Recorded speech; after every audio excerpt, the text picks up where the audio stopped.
Hello everyone, आप लोग कैसे हो। आई होप कि आप लोग अच्छे होंगे और मस्त होंगे और आप लोग की पढ़ाई अच्छे से चल रही होगी।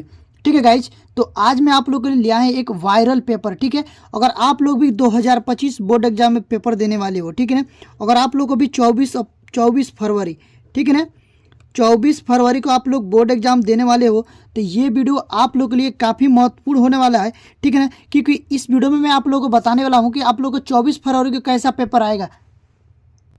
अगर दोस्तों ये वीडियो पूरा आप लोग देख ले तो आप लोगों को क्लियर ही हो जाएगा कि आप लोगों को 24 फरवरी को कैसे पेपर देना है। ठीक है, तो यहाँ से देख लीजिए, सबसे पहले तो आप लोगों को निर्देश में दिया रहेगा।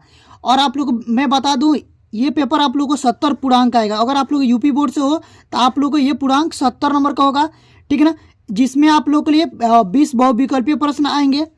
उसको आप लोग क्या OMR सीट पर देना है कि OMR सीट पर आप लोग को ऐसे गोले लगा के भरना है।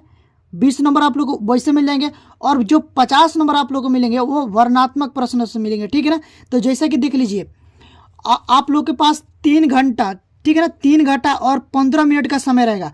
ठीक है ना, और ये देखिए निर्देश में आप लोग को दे दिया गया कि ये जो प्रारंभ के 15 मिनट परीक्षार्थियों को प्रश्न पत्र पढ़ने के लिए निर्धारित है। ठीक है ना, उसके बाद देखिए जो दूसरा निर्देश है, सभी प्रश्न अनिवार्य, यानी कि सभी प्रश्नों को आप लोग को हल करना पड़ेगा। ठीक है ना, उसके बाद देखिए इस प्रश्न पत्र के अ और ब 2 खंड है। ठीक है ना, देखो खंड अ में आप लोग के लिए 1 अंक के 20 बहुविकल्पीय प्रश्न रहेंगे। ठीक है ना, जिनके उत्तर केवल OMR उत्तर पत्रक पर ही देने हैं। ठीक है, मैं अभी बताया आप लोग को कि ये आप लोग को जो OMR सीट आएगा उसको आप लोग को भरना है, इसे गोले में लगा के भरना है।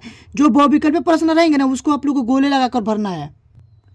और खंड ब में जो प्रश्न रहेंगे ना वो 50 अंक के वर्णात्मक प्रश्न रहेंगे। ठीक है ना, ये जो खंड ब आप लोग का आएगा ये 50 पूर्णांक आएगा। कितना अंक का? 50 पूर्णांक।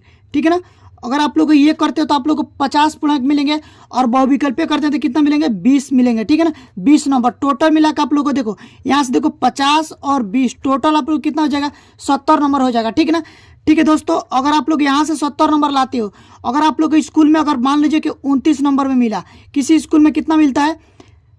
30 में 30 मिलता है। अगर जिसका स्कूल में 30 में 30 मिलेगा उसको 100 नंबर हो जाएगा। ठीक है ना, हिंदी में आप 100 में 100 ला सकते हो। ठीक है, अगर आप लोग को मान लो 29 नंबर मिलता है, ठीक है ना, यहाँ से मान लो 29 मिलता है, तो भी आप लोग कितना 99 नंबर आ जाएगा। ठीक है, तो आप लोग को बस क्या करना है, वीडियो को अंत तक देखना है।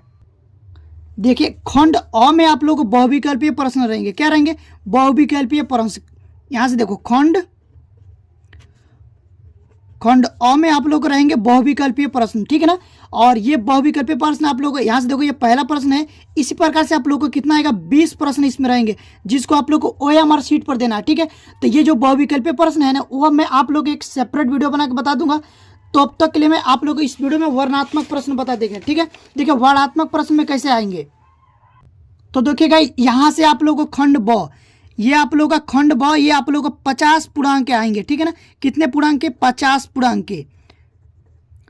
अगर इसको आप लोग अच्छे से कर लेते हो ना तो आप लोग को यहाँ से 50 और आप लोग को 30 नंबर वहाँ से मिल जाएंगे प्रैक्टिकल से। तो 50 30 आप लोग को तो 80 नंबर यहीं से तैयारी हो गया। ठीक है ना, अभी बहुविकल्पीय प्रश्नों को छोड़ करके अगर आप लोग बहुविकल्पीय भी कर लेते हो ना तो वहाँ से 20 नंबर आप लोग को, वहाँ से 20 नंबर टोटल मिला के आप लोग को 100 नंबर हो जाएगा।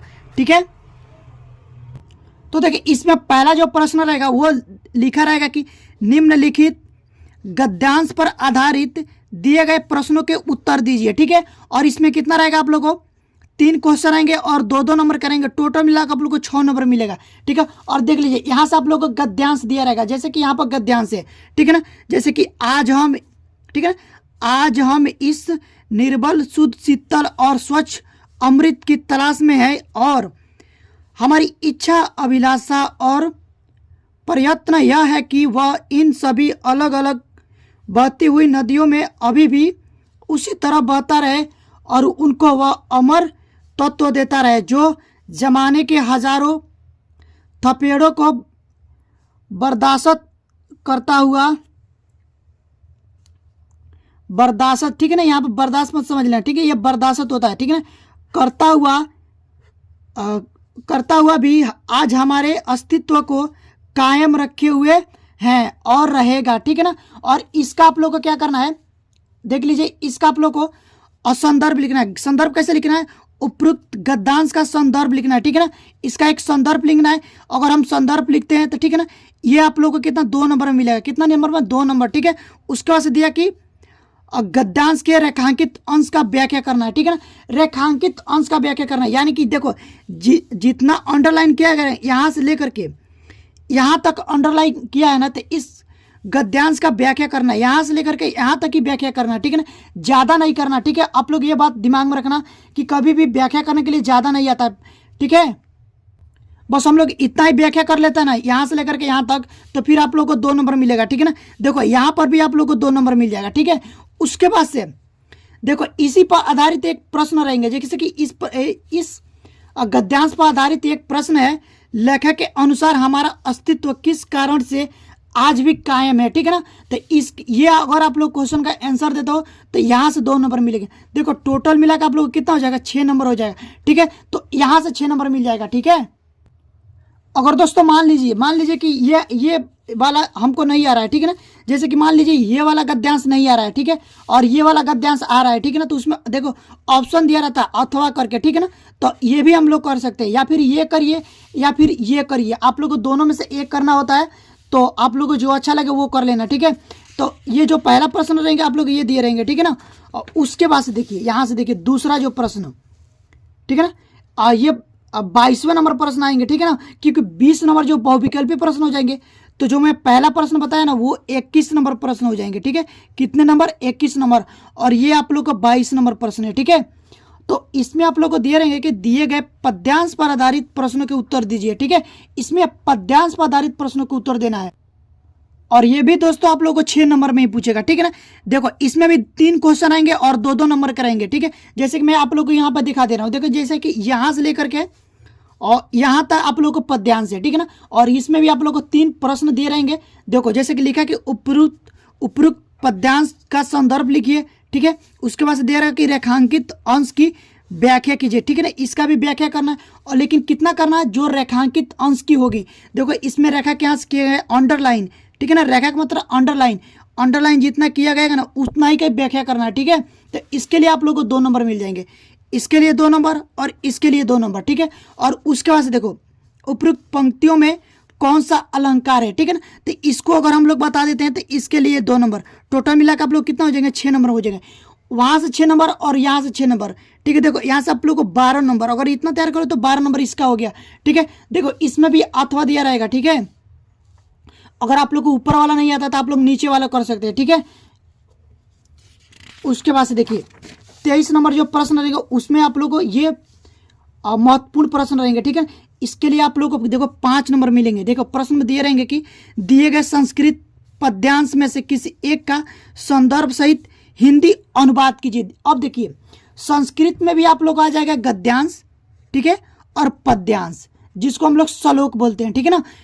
इसमें भी आप लोग को देखो इसमें संदर्भ लिखना है, देखो संदर्भ भी लिखना है, और लेकिन इसमें व्याख्या नहीं करना है। क्या करना है इसमें, देखो इसमें क्या करना है, संदर्भ सहित हिंदी अनुवाद करना है, ठीक है ना। क्या करना है, अनुवाद करना है। तो जो संस्कृत में आप लोग को गद्यांश दे रहेंगे ना उनको पढ़ करके हिंदी में अनुवाद करना है, ठीक है ना। ट्रांसलेशन करना है, ठीक है ना। ट्रांसलेट करना है इसको, यानी कि हिंदी में अनुवाद करना है। अगर मान लीजिए कि ये ऊपर वाला नहीं आता, ठीक है ना, तो हम लोग क्या करेंगे, ये वाला करेंगे, ठीक है ना। अथवा में जो दिया रहेगा उसको कर लेंगे, और ठीक है ना। इसमें भी आप लोग को सेम यही पूछेगा, व्याख्या करना है, ठीक है ना, और संदर्भ लिखना और हिंदी अनुवाद करना, व्याख्या करना नहीं आएगा, सॉरी, ठीक है ना। उसके बाद से देखिए आप लोग के लिए 24 नंबर प्रश्न रहेंगे। यहाँ से ये दिए इसमें भी लिखे रहेंगे कि दिए गए संस्कृत पद्यांश में से किसी एक का संदर्भ सहित हिंदी अनुवाद कीजिए। देखो अभी मैं बताया ना कि उसमें से आप लोग को देखो गद्यांश संस्कृत में भी आप लोग को गद्यांश पद्यांश आएंगे, ठीक है ना। तो ये जो आएंगे ना ये 5-5 नंबर का रहेंगे। तो इसमें क्या आप लोग को गद्यांश और पद्यांश मिलाकर आप लोग को कितना हो जाएगा, देखो ये 5 नंबर और ऊपर का 5 नंबर, आप लोग कितना हो जाएंगे, 10 नंबर, ठीक है ना। ये 10 नंबर और वो 12 नंबर, टोटल मिला कितना हो जाएंगे, 22 नंबर हो जाएंगे, ठीक है ना। अगर आप लोग ये सीख लेते हो ना तो 100% आप लोग को 22 नंबर यहाँ से क्लियर हो जाएंगे। और यही जो 22 नंबर है ना, यही आप लोग को नंबर बढ़ाएगा, ठीक है। उसके बाद आप लोग आएंगे 25वें प्रश्न पर, ठीक है ना। देखो ये भी आप लोग को ये प्रश्न देखो दिया रहेगा कि अपने पठित खंड काव्य के आधार पर निम्नलिखित प्रश्नों में से किसी एक का उत्तर दीजिए, ठीक है ना। और इसमें आप लोग को ये जो क्वेश्चन है, ठीक है ना, ये जो क्वेश्चन है हर जिले का अलग अलग आता है। तो आप लोग को क्या करना है कि अपने टीचर से, ठीक है ना, अपने टीचर से पता कर लेना है कि आप लोग को जिले में कौन सा क्वेश्चन आएगा, ठीक है ना, ठीक है ना। जैसे कि मान लीजिए कि हम लोग कुशीनगर जिले के हैं, ठीक है ना, तो हम लोग में क्या आता है, मेवाड़ मुकुट आता है, ठीक है ना, मेवाड़ मुकुट। अगर आप लोग को जो जिला में जो भी आएगा ना, आप लोग अपने टीचर से कंफर्म कर लेना और आप लोग तैयारी कर लेना, ठीक है ना। और उसके बाद इतना हो जाने के बाद आप लोग को लिए आएगा 26 नंबर प्रश्न,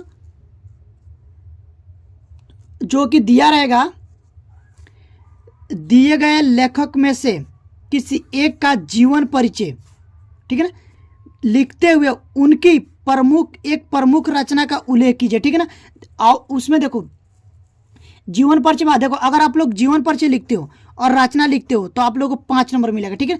जीवन परिचय देने के लिए 3 नंबर और रचना लिखने के लिए 2 नंबर, टोटल मिला के आप लोग कितना नंबर मिलेंगे, 5 नंबर मिलेंगे, ठीक है ना। तो आप लोग इनके देखो 3 जीवन परिचय अगर आप लोग याद कर लेते हो तो आप लोग को यहाँ से 5 नंबर पक्का हो जाएगा, ठीक है। जैसे कि मान लीजिए पहला क्या है, आचार्य रामचंद्र शुक्ल, ठीक है, दूसरा जयशंकर प्रसाद, तीसरा राजेंद्र प्रसाद, ठीक है। ये 3 जीवन परिचय अगर आप लोग याद तैयार कर लेते हो तो आप लोग को 5 नंबर यहाँ से पक्का हो जाएगा। मैं लिख के देता हूँ 100% यही आने वाले हैं, ठीक है। तो इसको आप लोग जरूर तैयार कर लेना, ठीक है। और उसके बाद आ जाएंगे खंड इसमें 26 का ख में आ जाएंगे कि दिए गए कवियों में से किसी एक का जीवन परिचय देते हुए उनकी एक प्रमुख रचना का उल्लेख कीजिए, ठीक है ना। तो इसमें भी आप लोग को 3 जीवन परिचय दिए रहेंगे, 3 लेखक का कवि का। और जैसे कि मान लीजिए कि पहला में तुलसीदास, ठीक है ना, महाकवि सूरदास और बिहारी लाल, ठीक है ना। इन 3 में से अगर आप लोग ये 3 तैयार कर लेते हो तो एक तो आप लोग को 100% आना ही आना है, ठीक है ना, क्योंकि 100% आते हैं ये सब, ठीक है। और यहाँ से आप लोग को 5 नंबर क्लियर हो जाएंगे, ठीक है। तो देखो यहाँ से 5 नंबर और यहाँ से 5 नंबर दोनों मिला के कितना 10 नंबर, ठीक है ना। और वहाँ से कितना हुआ था 22 हुआ था, 22 और 10 कितना हो जाएगा, यहाँ से आप लोग को हो जाएगा 32 नंबर। देखो यहाँ से तो 32 नंबर हो जाएगा। और जो वो मेवाड़ मुकुट के लिए आप लोग को 3 नंबर आ जाएगा, ठीक है ना। तो यहाँ से हो जाएगा 35 नंबर हो जाएगा, ठीक है ना। उसके बाद देखिए आगे जो प्रश्न दिए रहेंगे, देखो ये जो प्रश्न है वो है और लिखा है कि अपनी पाठ्य पुस्तक में से खंडस्थ कोई एक श्लोक लिखिए जो इस प्रश्न पत्र में न आया हो। देखो ऐसा श्लोक लिखना है जो इस प्रश्न पत्र में न आया हो। जैसे कि मैं आप लोग को अभी बताया संस्कृत में जब आप लोग को पद्यांश दिया गया था, ठीक है ना, तो वो नहीं लिखना है। जैसे कि यहाँ से देख लीजिए, जैसे कि ये देखो 24 नंबर प्रश्न है, दिया कि दिए गए संस्कृत पद्यांश में से किसी एक का संदर्भ सहित हिंदी अनुवाद कीजिए, ठीक है ना। तो ये जैसे दे दिया कि मरण मंडलम यत्र विभूति, और ये जो दिया है ना इसको आप लोग को नहीं लिखना है, ठीक है ना। ये वाला छोड़ करके जो दिया रहेगा ये वाला और जो अथवा में दिया रहेगा उसको छोड़ करके आप लोग को लिखना है, ठीक है ना। वही बोल रहा है कि कोई एक श्लोक लिखिए जो इस प्रश्न पत्र में न आया हो, ठीक है ना, वो लिखना। वो लिखेंगे तो आप लोग को 2 नंबर मिलेगा, ठीक है ना। तो ये आप लोग को याद कर लेना। मैं आप लोग को बता दूंगा कि कौन सा श्लोक तैयार करना है, आप लोग वहां से तैयार कर लेना, ठीक है। मैं लिख कर दे दूंगा आप लोग को। उसके बाद हम लोग आ जाएंगे 28वें नंबर प्रश्न पर, ठीक है। कितने 28वें नंबर प्रश्न पर, ये भी 2 नंबर में रहेंगे। देखो दिया रहेगा निम्नलिखित में से किन्हीं 2 प्रश्नों के उत्तर संस्कृत में दीजिए, ठीक है। किस में देना है, संस्कृत में देना है, ठीक है ना। और इसमें से देखिए 2 ही पूछा है, ठीक है ना। देखो किन्हीं 2 प्रश्नों को, ये लाइन ध्यान में रखना, क्या दिया है, किन्हीं 2 प्रश्नों के उत्तर दीजिए, 2 ही देना, ठीक है। देखो कितना है, 4 प्रश्न है जिसमें से आप लोग को 2 ही देना है, ठीक है ना। ये जो आप लोग को पहला है, ठीक है, ये दूसरा है, ये तीसरा है, ये चौथा है। 4 में से आप लोग को क्या करना है, 2 ही देना है। ये भी मैं आप लोग को तैयार करा दूंगा, ठीक है ना। तो आप लोग को टेंशन नहीं लेना है बोर्ड एग्जाम की, ठीक है। उसके बाद से देखिए और ये जो 29 नंबर प्रश्न रहेंगे ये आप लोग को सेकंड लास्ट प्रश्न है, ठीक है। ये निम्नलिखित में से किसी एक विषय पर निबंध लिखिए। ठीक है ना, देखो एक विषय पर निबंध लिखना है, इसमें दिए रहेंगे 4 निबंध आप लोग को लिखना है, 4 टॉपिक रहेंगे, एक ही पर लिखना है, और वो भी आप लोगों को क्या कितना नंबर का है, 7 नंबर कहते। इसको आप लोग को अच्छे से तैयार करके जाना है। ठीक है, तो यहां से देखिए पहला क्या है, मेरा प्रिय कवि। ठीक है ना, मेरा प्रिय कवि इस पर। ठीक है, उसके बाद आप लोग को दूसरा आतंकवाद। ठीक है, तीसरा क्या, पर्यावरण संरक्षण के उपाय। ठीक है, चौथा आप लोग क्या है, जनसंख्या लाभ हानि। ठीक है ना, तो 4 में से अगर आप लोग एक भी तैयार कर लेते हो ना, तो आप लोग को इसमें से पक्का ही 100% आएगा ही आएगा। ठीक है, 4 में से कितना आप लोग को 2 तैयार कर लेना। तो मैं आप लोग को बता दूंगा कि कौन सा आप लोग को निबंध तैयार करना है, जो कि बोर्ड एग्जाम में बार बार पूछे जाते हैं। जैसे कि मान लीजिए कि ये पर्यावरण प्रदूषण ये हो गया। ठीक है ना, आतंकवाद पर हो गया, ये 2 महत्वपूर्ण है। ठीक है ना, कितना है, वेरी वेरी इंपॉर्टेंट है ये दूसरा और ये तीसरा, इसको आप लोग अच्छे से तैयार करना है। ठीक है, उसके बाद देखिए ये आप लोग को लास्ट प्रश्न रहेंगे, और वो भी आप लोग को लेखक लिखना है, लेख लिखना है। ठीक है ना, उल्लेख करते हुए आप लोग को पत्र लिखना है। देखिए जैसे कि प्रश्न में दिया है कि अपनी विशेष रुचियों का उल्लेख करते हुए, ठीक है ना, अपने मित्र को एक पत्र लिखिए। ठीक है, अगर ये नहीं आता तो आप लोग ये लिख सकते हो। ठीक है, देखो 2 दिए रहेंगे। ठीक है ना, एक ऊपर दिया रहेगा और अथवा में भी एक दिया रहेगा। तो आप लोग को जो आता है उसको, जो आप लिख सकते हो अच्छे से उसको ही लिखना है। ठीक है, जैसे कि देखो ये जो अथवा में दिया कि अपने विद्यालय के प्रधानाचार्य जी को शुल्क मुक्ति हेतु प्रार्थना पत्र लिखिए। ठीक है, अगर इसको आप लोग लिखते हो तो कितना नंबर मिलेगा, 4 नंबर मिलेगा। ठीक है ना, 4 नंबर मिल जाएगा इसके लिए। ठीक है, और ये लास्ट प्रश्न अगर आप लोग इतना तैयार कर लेते हो ना, तो मेरा 100% वादा है, 100% करके बता रहा हूँ, 100% आप लोग को 95 से लेकर के 100 नंबर लाने से कोई नहीं रोक सकता। अगर मैं जितना बता दूं, अगर आप लोग तैयार कर लेते हो तो आप लोग को मैं गारंटी करता हूँ 70 में आप लोग 70 में ये जो लिखित है ना 70 में आप लोग को 70 आएगा। ठीक है, कितना आएगा, 70 में 70 आएगा। ठीक है गाइज, अगर आप लोग को वीडियो अच्छी लगी हो तो प्लीज़ वीडियो को लाइक करें, और हमारे चैनल पर पहली बार विजिट किए हैं तो चैनल को सब्सक्राइब करके बेल आइकन को प्रेस कर दिए, ताकि जो भी वीडियो डाला जाए वो सबसे पहले आप तक पहुँचे। ठीक है, तो अभी के लिए बस इतना ही, मिलते हैं नेक्स्ट वीडियो में, तब तक के लिए जय हिंद जय भारत।